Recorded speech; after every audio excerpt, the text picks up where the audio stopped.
about like 1 o'clock. I'm going to head out. I've got my backpack with me, got my knitting and the book that lady gave me about the air and knitting, so knitting and knitting, and my PB&J sandwich. So I think I'm going to go to St. Stephen's Green, which is one of the like really historical and apparently fancy parks. I'm not really sure, I guess we'll see. I figured I would eat my lunch, maybe do a little knitting, maybe do a little reading. We'll see. If it starts raining, which being Ireland, it probably will. I mean, I'm wearing a rain jacket, right?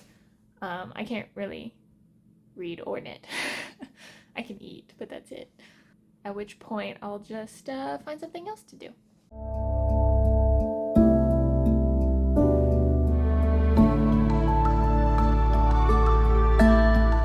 Other than the library, I spent most of my day at Ulster University. I met with one of my advisors, Dr. Galt, and she showed me around the university. I saw what kind of materials they had and what kind of facilities, and I saw what other students were doing. So that was great. And we also problem solved a bit on some of the issues I've been having, like the fact that I haven't been able to find a Shimaseki machine that I can use and that sort of thing. So it was really good. It was a productive day after all.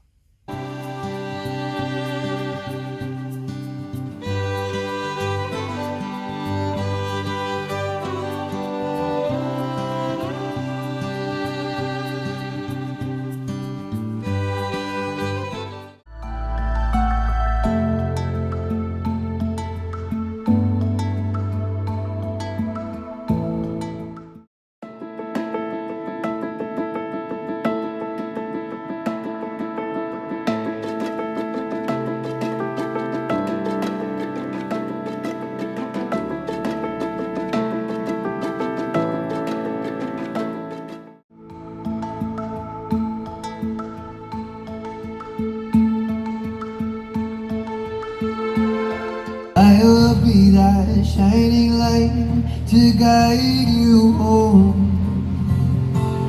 Cause it's the little things, I swear. The way you sing when you dry your hair. It's the little things we share.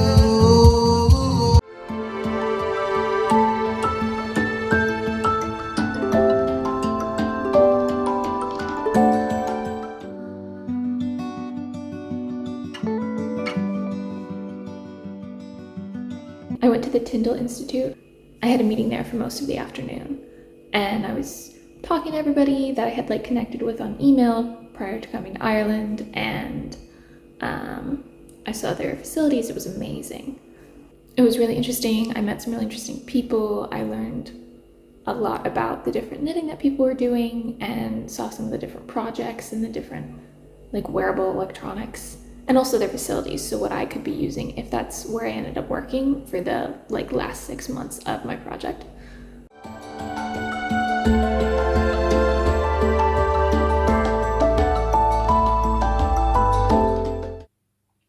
Today was a long day, but it was really good. I spent most of it with Martina. She's somebody that I had connected with before when I was in the States. She's like a knitwear designer, and she gave me a lot of stuff to work with. I have some stitches, and I'm going to start collating that together. And I went to her knitting group with her as well, and got some great information and great stories from the women there. So that was amazing.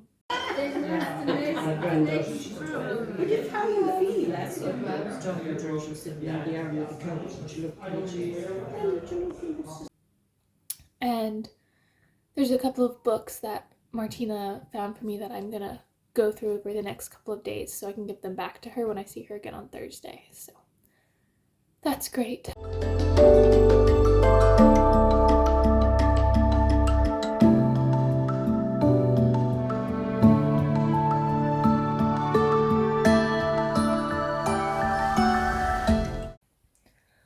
So I just got back to my Airbnb after the day out with Brendan, which was a really unexpected day.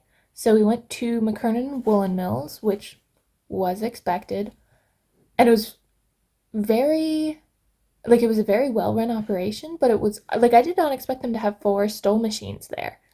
That was great.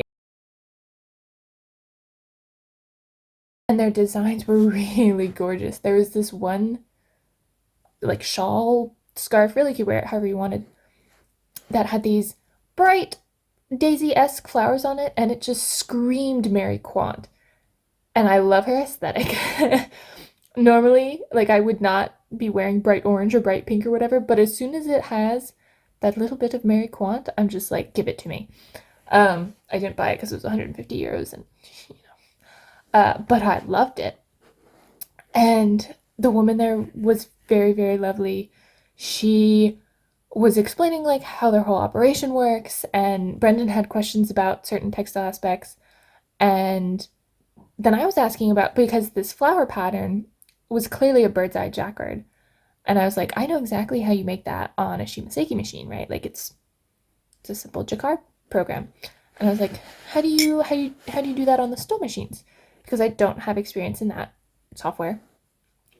And she was like, oh, it's very similar. I was like, could I possibly see it? And she showed me the programming, which was very cool.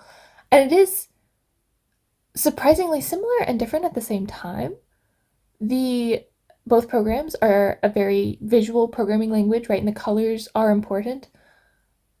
But it seemed like Shimaseki was more like you could engineer things more easily than Stoll. Like it was a steeper learning curve, but once you got there, like you could do more with it.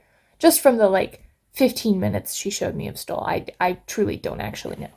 And so we were talking about the different programming and stuff, and she was explaining that, well, she's in the designing phase, like, you know, she's kind of overwhelmed with stuff, and it just sounded very cool. And I like kind of offhandedly, I was like, huh, are you hiring? Because, you know, I have the shoes stuff, and she's like, I'm not opposed.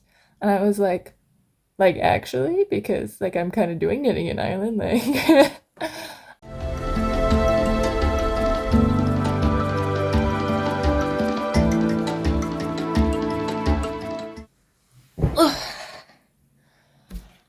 So I'm back. It's like 11 o'clock one night. We had dinner, we got to chatting, got to know some of the other people here, which is kind of fun because everybody's based pretty much in all the places I've already been to. So they were talking about it, and I was like, oh yeah, I've been there. Oh yeah, I know what you're talking about. Like it was kind of cool.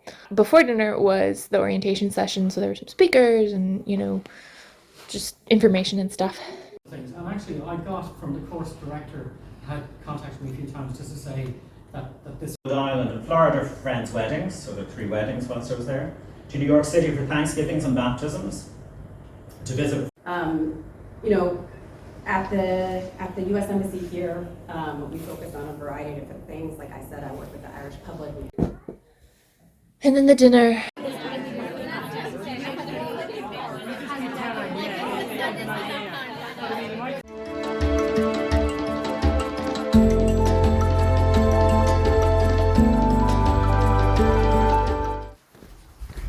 I just finished up with Mary. She is somebody who I was given the contact information from Libby, who's somebody I met in Cork. She was great. She was lovely. She had so much stuff to show me. Knitting, crocheting, spinning, weaving, tapestry making. I was there for like over 3 hours. But it was lovely. I got a lot of cool pictures and videos and good information from her. Lobster. You know, so like each thing has a name, like, you know, and these are just the bubbles. So I just made Yeah. Goldie bubbles. So we've got like, bubbles, you know. Tree of Life, lobster. What's this one? Some rivers? No, it's just a chain, like, Chain, you okay, know. yeah. So that's that, you know. And this is just double moss. Double moss, yeah. I love the And moss. this is garter. Yeah. So there you Wow. go. So did you make this pattern up? Or, yeah. Yeah, and Wow. this is it, and Wore it. and wear it. Yeah. I do wear it, like, you know. When did you knit this? Was this a recent No, one? not at all.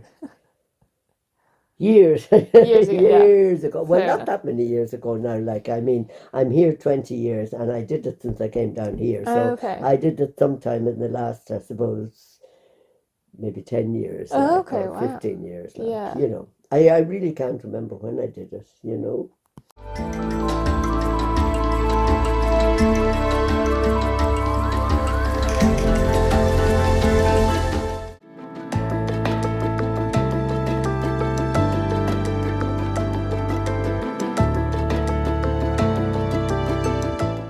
The Let's Knit Festival was incredible. There were so many different vendors, and I kept running into people that I had met in like all over Ireland that I didn't realize were going to be there. There was a ton of people that I knew were going to be there, and it was really nice to see them again. I saw Martina from Limerick. I saw Brandon from Limerick. It was very, very cool. I got some nice yarn. I chatted with some different people. I got a lead for a farmer in Galway that I could stay with and see more of the like wool from the sheep all the way to yarn process, which I thought would be interesting. It was a really great day. It was very long. It was like 8 hours, but it was a great day. Come on, ladies and gents. Special mention for the most amazing market manager we've ever had. Because the other ones.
I spent much of my internship doing programming. So what you see here is the Stoll programming software, and all the little arrows are different stitches. And then there's a color view, which just makes it easier to see what the stitches are doing because they have an associated color code.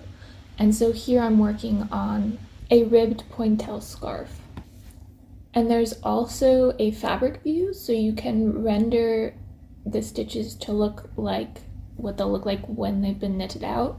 And so that can be really helpful to make sure you are programming what you want.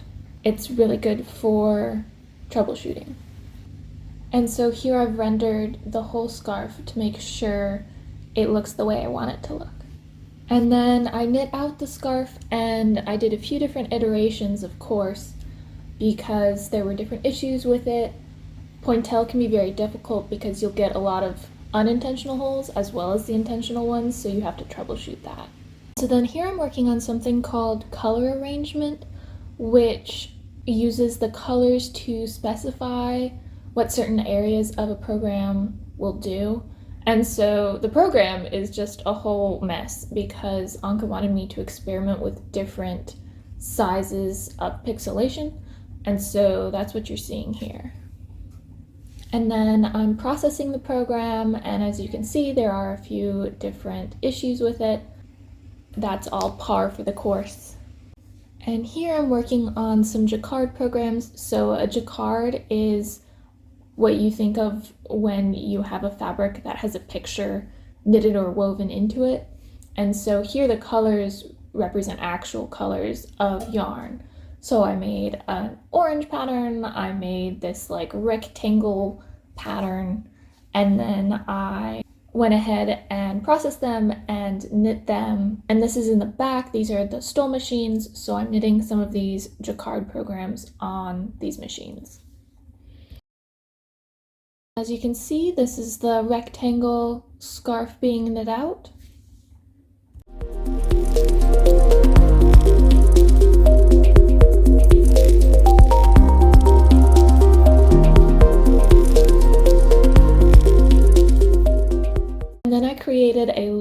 programs for 2-color jacquard.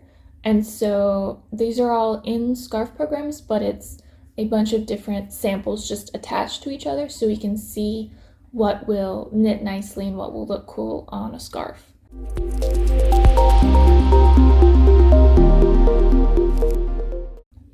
I did knit them in these 2 blue yarns that were lying around and like were unimportant, so they were great for testing. And as you can see, some of the patterns worked and some of them not so much.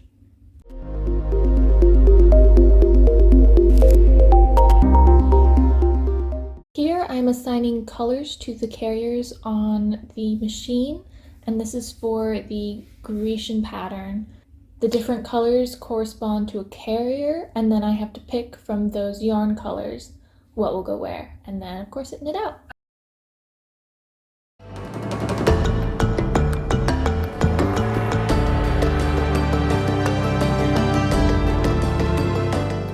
There's like a teeny tiny airport in Connemara, which just does flights to the Aran Islands. And I got on the shuttle to that instead of to the ferry. And I was like, oh no. I was like, how do I get to the ferry place or whatever? Because I had like an hour. Like the shuttle got us there to the point where I had an hour. So like feasibly I could do it. And they were like, there's no buses. Like you can't walk there. Like there's not enough time. I'm just like, oh no.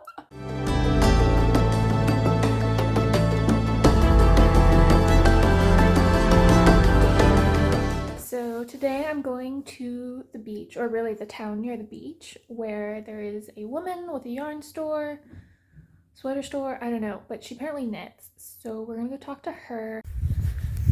It looks kind of abandoned, right? So I just talked with Rosemary. She's done interviews with people a lot more impressive than me, like magazines and such, but she had a lot of really good information. Unfortunately, she couldn't give me the names of anyone else I could talk to, which is fair. It was, you know, a pipe dream.